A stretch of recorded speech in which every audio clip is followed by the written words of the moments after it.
भारतीय संविधान का अनुच्छेद संख्या 12 है जो मौलिक अधिकारों की प्रकृति का है।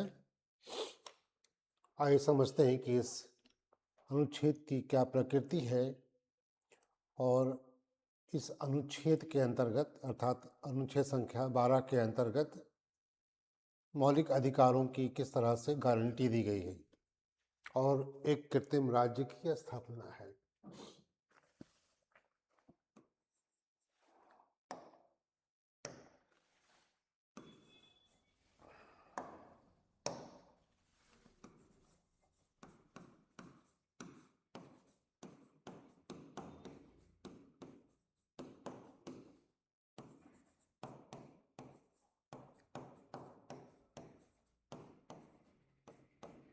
बारह को समझने के प्रयास करें।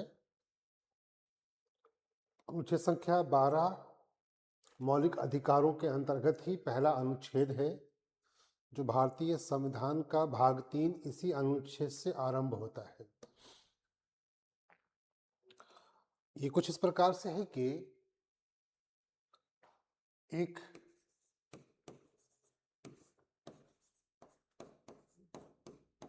कृत्रिम राज्य की स्थापना करता है। प्रश्न यह है कि अनुच्छेद संख्या 12 का कृत्रिम राज्य के अंतर्गत किसको माना गया है और यही आपके मौलिक अधिकारों के अंतर्गत इन्हीं से आप अपने मौलिक अधिकारों की सुरक्षा प्राप्त कर सकते हैं। यहाँ पे एक टेक्निकल बात बता दें कि अनुच्छेद संख्या या सब मौलिक अधिकारों की जो रेमेडी है, जो उसका उपचार है, अनुच्छेद संख्या 32 के अंतर्गत विभिन्न याचिकाओं के माध्यम से उपलब्ध है। परंतु अनुच्छेद संख्या 12 एक ऐसे राज्य की स्थापना करता है जो आपके मौलिक अधिकारों की सुरक्षा की गारंटी देता है। अनुच्छेद संख्या 12 के अंतर्गत क्या क्या सम्मिलित है, ये देखिए 12 में जो सम्मिलित है वो है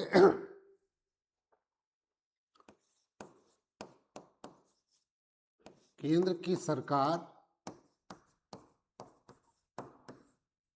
और इसी के साथ सम्मिलित है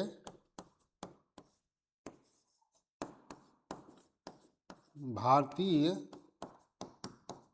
संसद। मैं फिर से रिपीट कर दूं कि ये वो अनुच्छेद है जिसके अंतर्गत अगर किसी भी भारतीय नागरिक या अनुच्छेद संख्या 14 और 21 के अंतर्गत किसी व्यक्ति के मौलिक अधिकारों का उल्लंघन या हनन होता है तो इनके ऊपर या इनसे अपने मौलिक अधिकारों की सुरक्षा मांगी जा सकती है। यही अधिक उत्तरदायी है आपके मौलिक अधिकारों की सुरक्षा करने के लिए।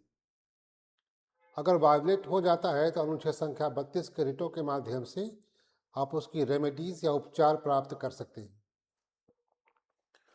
तो 12 की प्रकृति ये है कि इसकी पहली संकल्पना है कि केंद्र की सरकार और भारतीय संसद एक राज्य है और दूसरी संकल्पना है राज्य की सरकार एवं राज्य विधानमंडल। हम सब जानते हैं कि भारत के अंदर 28 वर्तमान में राज्य हैं और लगभग 8 केंद्र शासित प्रदेश हैं।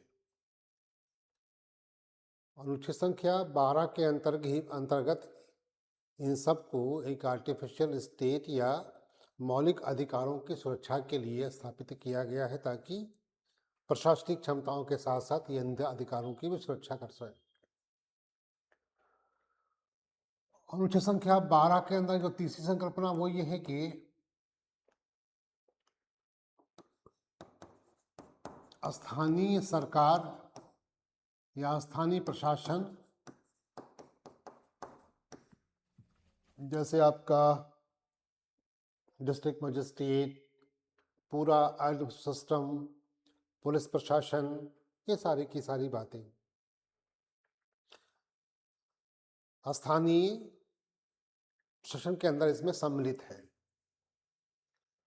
और चौथी संकल्पना है अन्य प्राधिकारी, या प्रशासन को ही प्राधिकारी कहा गया है। ये वे संस्थाएं हैं जैसे सुप्रीम कोर्ट ऑफ इंडिया, या विभिन्न यूनिवर्सिटीज़, या कॉलेजेस, या कॉरपोरेशन, या निगम, ये सब चीज़ें अन्य प्राधिकारी या अदर ऑफिसर्स के अंदर ये शामिल की गई हैं।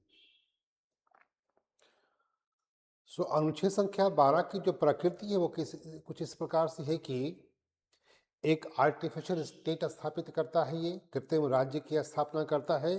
वो राज्य क्या है? वे राज्य ये है: केंद्र की सरकार, भारतीय संसद, राज्य की सरकार, राज्य विधानमंडल, स्थानीय प्राधिकारी और अन्य प्राधिकारी। ये वे संस्थाएं हैं जो आपके मौलिक अधिकारों की सुरक्षा के लिए स्थापित की गई हैं, ताकि आप जो भी संकल्पनाएं अनुच्छेद संख्या 14 से लेकर 18 तक समानता के अधिकार के अंतर्गत, अनुच्छेद संख्या 19 से लेकर 22 तक जो स्वतंत्रता का संकल्पना है वो, 23-24 जो शोषण के विरुद्ध अधिकार है वो, 25, 26, 27, 28 अनुच्छेदों के अंतर्गत जो धर्म की स्वतंत्रता का अधिकार है वो, अनुच्छेद संख्या 29 और 30 के अंतर्गत जो अल्पसंख्यकों के विशेष अधिकारों की सुरक्षा है वो, 32 आपका व्यक्ति संपत्ति के अधिकार को समाप्त या इक्लिप्स किया जा चुका है। 32 के अंदर आपके मौलिक अधिकारों का उपचार है। 33-34 के अंदर सैन्य बलों या पैरामिलिट्री फोर्सेस के अधिकारों की सुरक्षा या उनके विशेष मौलिक अधिकारों की व्याख्याएं हैं। ये राज्य अनुच्छेद संख्या 12 इन सब मौलिक अधिकारों की सुरक्षा करता है। अगर इनके द्वारा कोई चूक हो जाए, सुरक्षा ना प्रदान की जा सके या सुरक्षा ना हो पाई हो, तो आप अनुच्छेद संख्या 32 का उपयोग करके जो उसमें 4-5 याचिकाएं हैं, उन याचिकाओं के आधार पर उन मौलिक अधिकारों का उपचार प्राप्त कर सकते हैं। ऐसे छोटे वीडियोस आपके लिए बड़े हेल्पफुल होंगे, ताकि आप एक एक बातों को अपने एग्ज़ाम के दृष्टिकोण से उपयोगी बना सकें।